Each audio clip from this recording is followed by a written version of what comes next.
Yo, what is going on, guys? Welcome back to the channel where I talk about everything Harry Potter and theme park related content on a daily basis. I'm Johnny, the collecting wizard, and as you guys read in the thumbnail, yes, this is yet another Diagon Alley, but this is a more realistic version of it in the sense of it's very tight and compact. This is called The Shambles in Yorkshire, and J.K. Rowling used this one as a inspiration for Diagon Alley. Not only this one, but the Victoria Street that you guys saw in Edinburgh. Just like the Victoria Street, this one is just another representation of Diagon Alley. So she kind of mixed both of them in together, and we have Diagon Alley. This street, of course, is filled with a bunch of Harry Potter stuff all over, and that's exactly why we're here. Not only to go ahead and film the Shambles alone, but to walk around the shops, check out some Harry Potter merchandise, maybe buy a few things, who knows.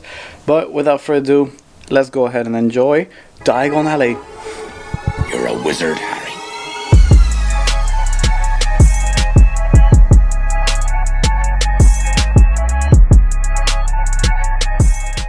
On today's journey of Harry Potter locations, we are in Yorkshire and we are visiting the famous Shambles. It's called The Shambles. J.K. Rowling used this location and the Victoria Street location that we filmed in the Edinburgh video, which go ahead and check that one out. I'll post it like right up here.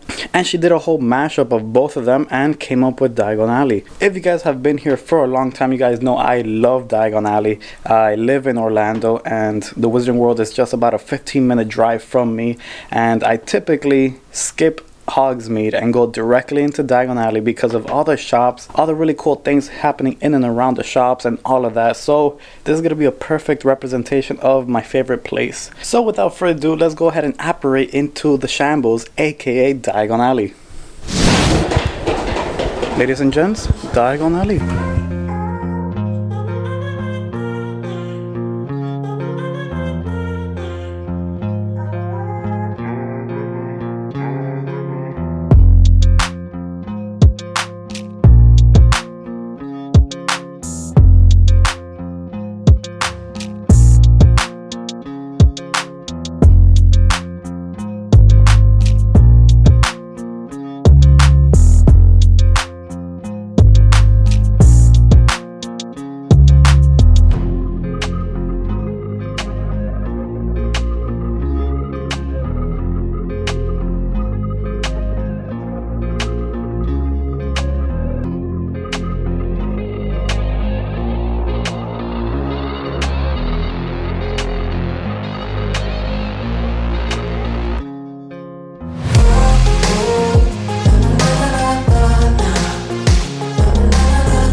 They even have a sweet shop. This is the real life Honeydukes right here.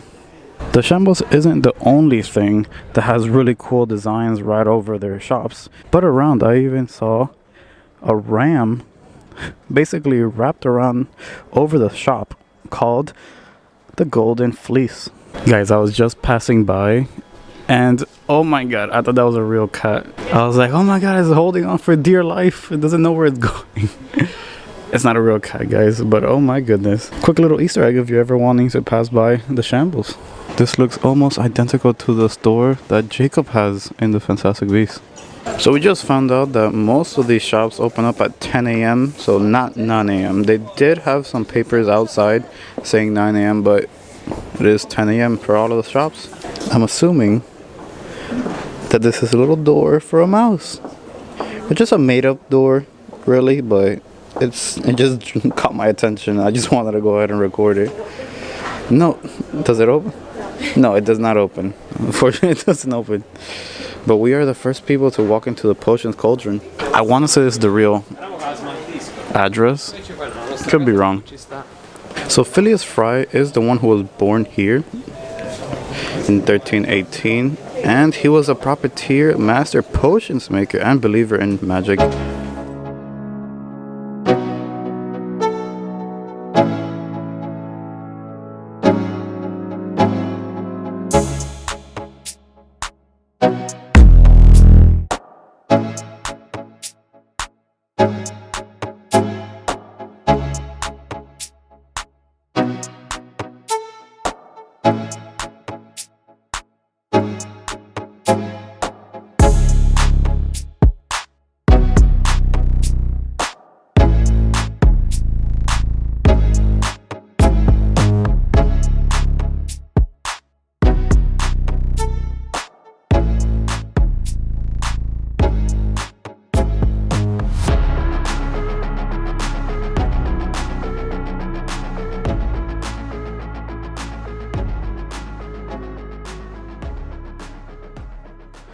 the ones that you're watching right now are currently non-alcoholic with Tears of Wizard, Serpent's Venom, Unicorn Essence, and Basilisk Blood. They're all non-alcoholic, so for instance the Serpent's Venom is lemonade, tropical fruits for Unicorn Essence, Basilisk Blood is mixed fruits, and the Tears of Wizard are cream soda. So the one on the left is called Which Better Have My Coffee, which is hilarious, and mine is called the Guilty Grobble Nook, since I do love myself some chocolate. I'll go ahead and put the hot specials for you guys here, so that way you guys can go ahead and read it.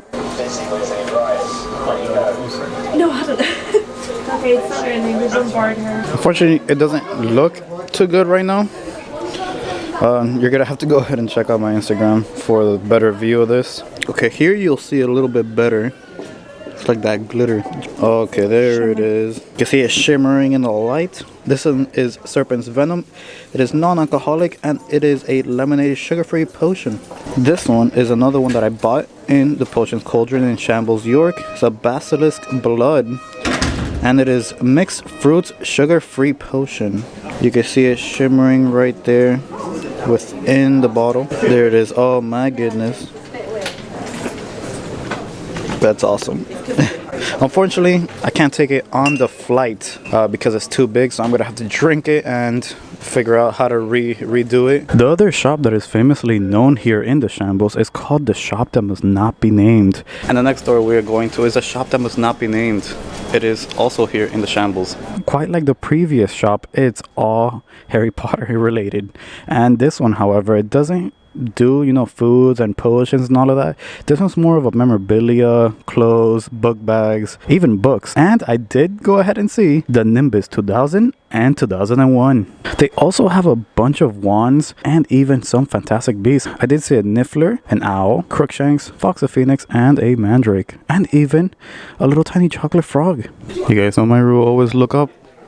They have a Mandrake, well, a couple of them actually.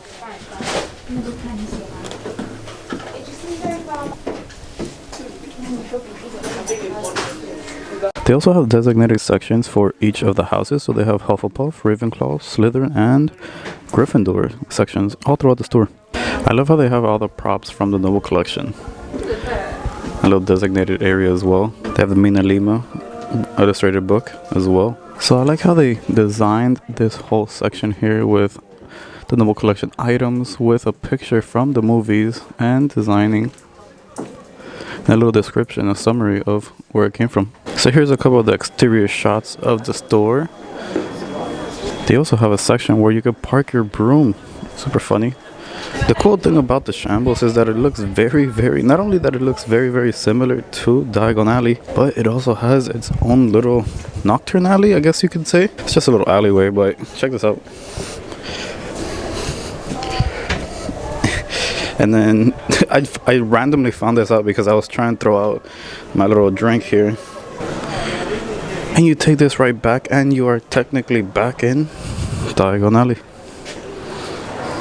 Another really popular shop around the Shambles is called the York Ghost Merchants. They are handmade little ghost figurines. They have special edition ones, they have holiday ones, they basically just, you know, handmade. But it is really popular around here because this is the original shop. As you can see from this long line, it is a quite popular shop within the Shambles. I guess the little handmade ghosts would be very popular because Yorkshire is considered one of the most haunted places in the world. So it'd be pretty cool to get a little ghost within the city that has the most ghosts.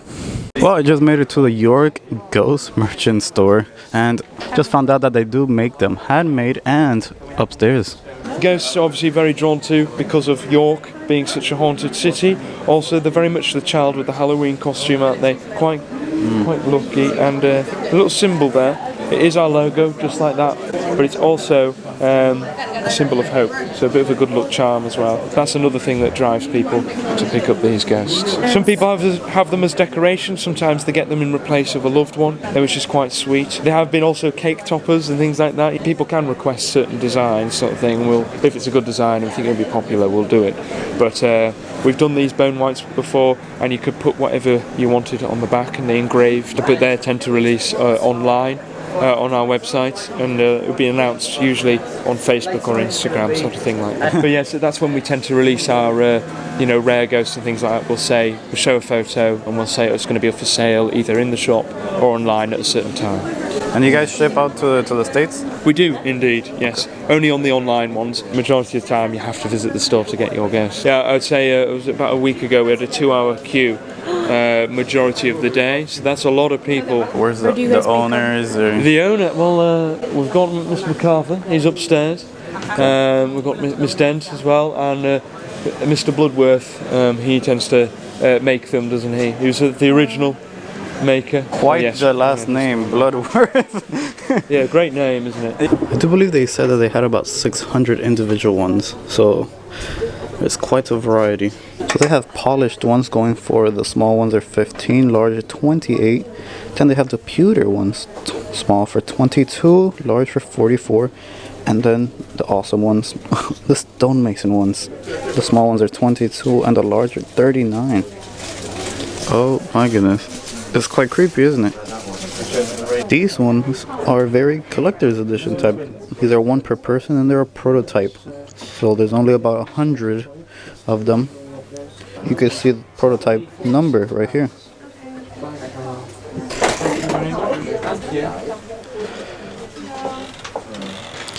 Oh, those look so nice. They look so cool.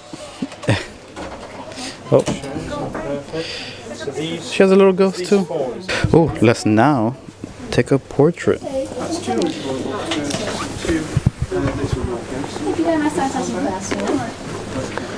Funny enough, they have a bunch of little ghosts here. They have a ghost over here, in the back, and even there. So today I found out that the Golden Fleece is considered one of the most haunted sites within York. I'm gonna go ahead and show you some close-ups because this looks straight out of Diagon Alley. Oh my god, I just noticed that. Good eye, good eye. There's a cat with a tail sticking out from the top. Well, we are back. Did some damage. Quite an eventful day. This has been an amazing trip. This has been one of my favorites also, honestly. We got a little ghost from the York Ghost Merchant. I got 2 drinks from a potion cauldron, one of them being the basilisk venom. Oh no, sorry, the basilisk blood, and the other one being the serpent's venom. Super good. They actually taste really good, guys. So if you guys are in and around the area in the Yorkshire The Shambles, I would highly recommend it. It is awesome. We did a lot more things in this video than any other previous video because there's just a lot to see. So without further ado, if you guys like this video, smash that like button down below. And as always, if you guys are new here, hi, my name is Johnny. I go by the Collecting Wizard. I talk about everything Harry Potter and theme park related content on a daily basis. I love you guys. I'll see you guys on the next one. The next one would be Oxford. So we're gonna go ahead and check out a lot of things around Oxford and then head to London. And then we're going to a lot of other places. So stick around. It's gonna be a lot of interesting sites to go ahead and see and a lot of Harry Potter locations as well. So I'll see you guys in the next one.